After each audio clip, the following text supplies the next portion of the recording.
You're watching Samantha Ofole-Prince. We're here live at the 6th Annual NAFCA Awards. We're celebrating African culture and African cinema right here at the Alex Theater in Glendale, California.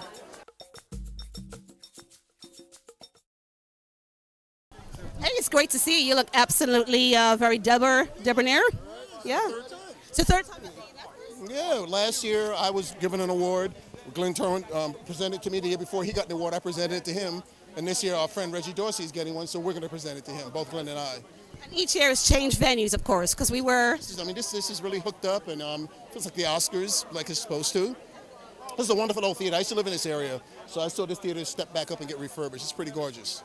I'm going to ask you, I mean, there's so many award shows out there, and this award show, especially in this age of diversity, obviously it's quite important for us. I want you to sort of give me an idea or elaborate why we need shows of this nature. You know something, it's not so much that we need to, we should just do it and let it be part of the social norm. It should become to the part where it's not remarkable, that it's just wow and it's fun and it's great.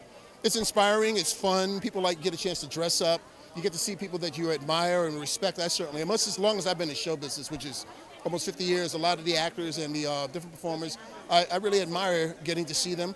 And I get to see a lot of films that I'm not aware of, you know, the movies that were made in Africa and coming in from there. It blows my mind, you know, and stuff like that. So it's a great outlet. And almost wrapping up, 2 more questions. But now, when you mention that you get to see people and movies from Africa that you haven't obviously seen on a general basis, do you have any in mind that kind of spring to mind that you've seen in the last 6 months or maybe a year? Any specific movie? Any specific? No. When I come here and I learn about some of the films, you know, it's eye-opening to me because it's my first time hearing it. But, you know, what is just for me as food for thought or as a food energy is to show that the diversity is out there. And the films that I see coming out of the African venues, they get into more of a diversity sometimes than what they do in America. America, sometimes we get very specific and we stay in a box, or sort of in a box.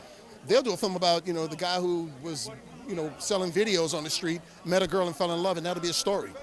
You know, which is how movies used to be, and so I enjoyed that. So, I mean, Nollywood is essentially one of the biggest film industries, overtaking Hollywood, so it makes sense. Last question for you. You've been in this industry for what, 50-something years? 50 years. What's the best piece of career advice you've ever received, and who did it come from?